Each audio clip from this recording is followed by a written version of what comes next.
यह कहानी आनंदपुर गांव की है, जो करीब 200 घरों की एक बस्ती है। इसी गांव के एक कोने में एक बंजारा परिवार तंबू लगाकर रहता था। पहले यहाँ इनके कबीले के 10 से 12 परिवार और भी थे, लेकिन समय के साथ वे सभी दूसरी जगह चले गए। अब सिर्फ यही एक परिवार वहां बचा था। इनका जीवन स्थिर नहीं था, न घर, न गांव और न ही कोई स्थायी काम। पढ़ाई लिखाई तो इनकी दुनिया से बहुत दूर की बात थी। अपना गुजारा करने के लिए ये लोग गांव के खेतों में मजदूरी करते थे। उस परिवार की औरत का नाम सुमरी था और उसके पति का नाम बिरजू। पुराने समय में नाम कुछ इस तरह ही रखे जाते थे, या फिर अगर किसी मन्नत के बाद बच्चा हुआ हो तो उसका नाम भी किसी विशेष संदर्भ के साथ रखा जाता था। एक बार बिरजू पर चोरी का आरोप लगा और पुलिस ने उसे पकड़ लिया।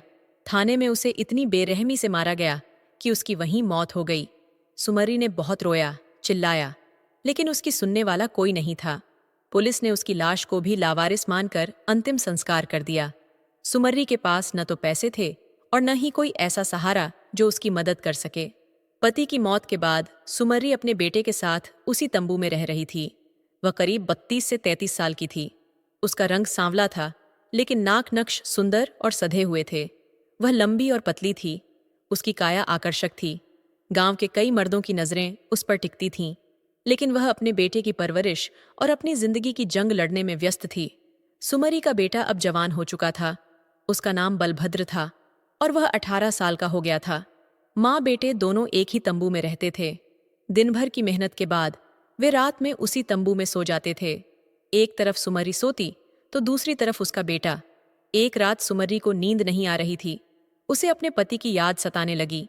बिरजू को मरे हुए 1 साल हो चुका था, लेकिन उसकी यादें अभी भी सुमरी के दिल में ताज़ा थीं। जब वह जिंदा था तो दोनों ने कई खुशियों भरे पल साथ बिताए थे। उन यादों ने उसे बेचैन कर दिया। तंबू के अंदर हल्का अंधेरा था, लेकिन बाहर का चांद और तारों की रोशनी भीतर आ रही थी। सुमरी की आंखों में आंसू थे और दिल में बेचैनी। वह सोचने लगी कि अपनी भावनाओं को शांत कैसे करे। उसी पल उसके मन में एक विचित्र ख्याल आया। उसने खुद को रोकने की कोशिश की और अपने विचारों को झटका दिया। बेटे की ओर देखती हुई उसने महसूस किया कि वह अब बच्चा नहीं रहा, वह जवान हो चुका था।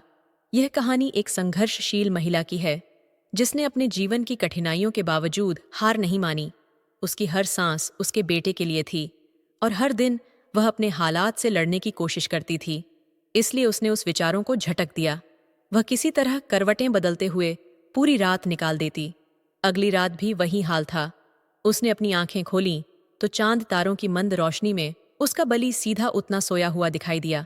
उसकी नज़र अब उसी पर टिक गई। एक पल में उसे अपना बेटा अपने पति जैसा ही लगने लगा। उसे ऐसा महसूस हुआ कि उसका बेटा उसे बुला रहा है। अब वह खुद को रोक नहीं पा रही थी। वह जल रही थी, अंदर से पूरी तरह से भड़क चुकी थी। उसकी यह आग तब तक नहीं बुझने वाली थी जब तक वह अपने मन को शांत ना कर ले। जैसे एक गर्भवती गाय कभी कभी अपने ही जन्म में बछड़े को पुकार लेती है, वैसा ही हाल कुछ उसका था। फिर वह धीरे धीरे अपनी चादर से सरक कर बेटे की चादर में आ गई। उसने पहले धीरे से अपना हाथ उसके पेट पर रखा, फिर उसकी बनियान ऊपर कर उसकी छाती को प्यार से सहलाने लगी। उसकी छाती किसी मजबूत आदमी जैसी उसे भरी भरी महसूस हुई। अभी भी उसे ऐसा ही लगा जैसे उसका पति ही हो। फिर उसने उसका गर्दन थोड़ी ऊपर की और उसके चेहरे पर हाथ फिराने लगी। तभी बलि उसकी छुअन से जाग गया, लेकिन वह ऐसे ही लेटा रहा जैसे अभी भी सो रहा हो। वह बड़ी कुतूहल से अपनी माँ की हरकतों को महसूस कर रहा था। जब वह छोटा था तो उसकी माँ उसका बहुत लाड़ दुलार करती थी और तब वह उसके शरीर पर इसी तरह प्यार से हाथ फेरती थी। लेकिन अब उसकी माँ का यह स्पर्श कुछ ही लग रहा था। उस स्पर्श से वह दिल से बहुत ही आनंदित महसूस कर रहा था। उसे लग रहा था जैसे उसके शरीर पर बिजली दौड़ गई हो। यह सब क्यों हो रहा है? यह उसे अपने नाजुक उम्र में समझ नहीं आ रहा था। उसकी माँ को लगा कि वह जाग रहा होगा। उसने उसके कान के पास मुंह ले जाकर धीरे से कहा, बलि, तू सोया नहीं है क्या? नहीं माँ, तुमने मेरे शरीर पर हाथ रखा तो मेरी नींद खुल गई। बलि ने कहा, क्या करूं? बलि, तेरी जगह तेरा बाप सोया हुआ होने का। मुझे एहसास हुआ। तेरे बाप की मुझे बहुत याद आती है। रहने दे माँ, तुझे अच्छा लग रहा है ना? तू ऐसे ही हाथ फेरती जा, मैं कुछ नहीं कहूंगा। वह बेचारी वैसे ही करुणा में अंत में सो गई। फिर लगातार 4-5 दिन उसने किसी तरह करके सहन किया, लेकिन उस रात वह अपने आप को रोक नहीं पाई। उस रात बलि भी तैयार था। उन्होंने उस रात शोक में ही आद मनाया। तब वह बोली, बलि, मैं बहुत खुश हूं। रे, कब से मैं इस सुख से वंचित थी। तुमने मुझे वह सुख दिया। मुझे समझ नहीं आ रहा था कि तुम्हें किस तरह उड़ाकर लूं और किस तरह नहीं। उसे भी अलग ही आनंद मिल रहा था। पहली बार वह ऐसा स्वर्गीय सुख अनुभव कर रहा था। फिर खुश होकर बोला, हाँ माँ, मुझे भी बहुत अच्छा लग रहा है। तुम्हारा चिंतित चेहरा अब उजला हुआ दिख रहा है। हाँ रे बेटे, सही कह रहे हो बेटे, तुम कितने अच्छे उजले लग रहे हो। कहते हैं जब किसी स्त्री का स्पर्श होता है तो ऐसा ही होता है। अब तुम्हें तुम्हारी माँ का ही स्पर्श मिला है ना। हाँ माँ, तुम्हारा प्यार बहुत अच्छा है। तब भी बहुत अच्छी लग रही हो। अगली रात भी इसी तरह आनंद से बीती। ऐसा नहीं है माँ, मुझे तुम बहुत पसंद हो। पिताजी तुमसे बहुत प्यार करते थे और मैं भी तुमसे बहुत प्यार करता हूँ, इसलिए मैं तुम्हें सुख देने के लिए यह कर रहा हूँ। अरे, लेकिन वह तुम्हारे पिता थे, तो क्या मैं भी तुम्हारा पति बन सकता हूँ? इसके लिए शादी करनी पड़ती है, तभी कोई पति बनता है। मैं भी तुमसे शादी कर लूंगा, फिर तो मैं तुम्हारा पति बन जाऊंगा ना। बेटे के साथ शादी करने का ख्याल नहीं? नहीं नहीं, कुछ तो सोचा। फिर दोनों चुपचाप सुबह तक आराम से सोते रहे। अब हर रोज की रात इसी तरह खुशी से बीतने लगी थी। 40 दिन बाद उसका मासिक धर्म बंद हो गया। उसे पता था कि जब मासिक धर्म बंद होता है तो गर्भ ठहर जाता है। उसने बलि से कहा, बलि, इस महीने में मासिक धर्म पर नहीं गई। हाँ माँ, मैंने भी देखा कि इस बार तुम बाहर नहीं गई। जब तुम बाहर होती हो तो तुम्हें छू नहीं सकता। तो अब क्या हुआ माँ? गांव में जब कोई स्त्री मासिक धर्म पर होती है तो उसे रखा जाता है और उसे तब तक बाहर रहना पड़ता है जब तक यह खत्म नहीं हो जाता। उसका खाना पना भी अलग रखा जाता है। तो इसका मतलब मैं गर्भवती हूँ। मैं तुम्हारे बच्चे की माँ बनने वाली हूँ। सच में माँ, मैं तुम्हारे बच्चे का पिता बनने वाला हूँ।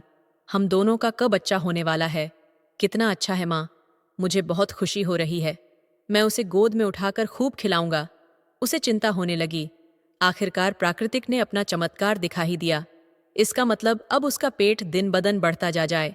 कहते हैं कि स्त्री के पेट में कुछ भी छिपा नहीं रहता। यह सही है। अरे, लेकिन बिना पति के अगर बच्चा हो गया तो लोग क्या कहेंगे? उसने चिंता में कहा। हाँ माँ, यह भी सही है। अब क्या करें? क्या हम उसे गिरा दें? लेकिन भगवान द्वारा दिए गए बच्चे को गिराने से पाप होता है। नहीं नहीं, मत गिराओ, हम पाप नहीं करेंगे। बलि ने उसे दिलासा दिया। तुमने पहले कहा था कि हम शादी करेंगे, तब मैं हंस दी थी। लेकिन अब वही समय आ गया है। हमें सच में शादी करनी चाहिए, तभी हमारी इस स्थिति से मुक्ति होगी। बिना शादी के गर्भवती होना पाप है। मुझे तुम्हारे नाम की काली माला गले में पहननी चाहिए। इसके लिए हमें मंदिर जाकर शादी करनी होगी और तब मेरे गले में काली माला बांधो तब हमारी शादी सही से हो गए। ठीक है, हम मंदिर जाकर ऐसा ही करेंगे। बलि ने उसके गाल को चूमते हुए कहा। लेकिन अगर तेरे गले में काली माला देखकर लोग पूछेंगे कि तुम्हारा पति कौन है, तो वह क्या कहोगी? हाँ माँ, यह भी सच है। हम ऐसा करते हैं, पहले मंदिर जाकर काला माला बांधते हैं, फिर उसी रात हम अपना सामान लेकर कहीं दूर चले जाएंगे जहां हमें कोई नहीं पहचान सकेगा। बलि चिंतित स्वर में सोमली से कहता है। उन्होंने जल्दी से शहर जाकर काले मोती की माला, हरी चूड़ियां और पैरों के लिए बिछुए खरीदे।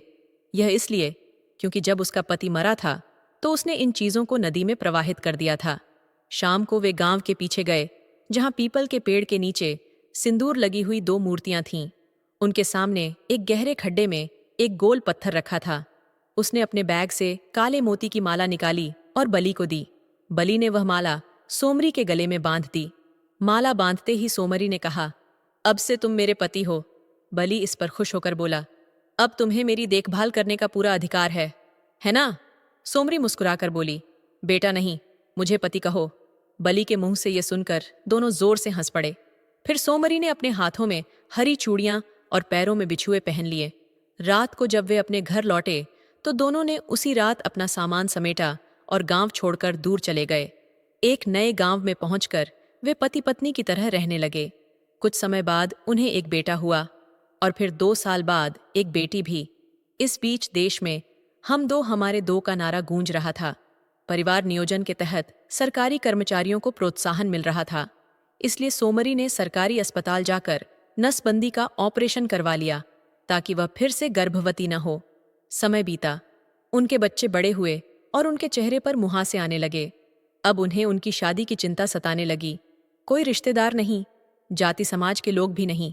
उन्होंने सोचा कि भाई बहन का आपस में विवाह करवा देने से समस्या हल हो जाएगी। इस पर उन्होंने गंभीरता से विचार किया, लेकिन बच्चों की स्वीकृति को लेकर चिंतित थे।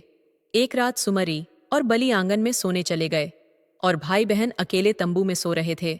रात में अनजाने में वे एक दूसरे के पास आ गए और उन्हें इसका पता भी नहीं चला।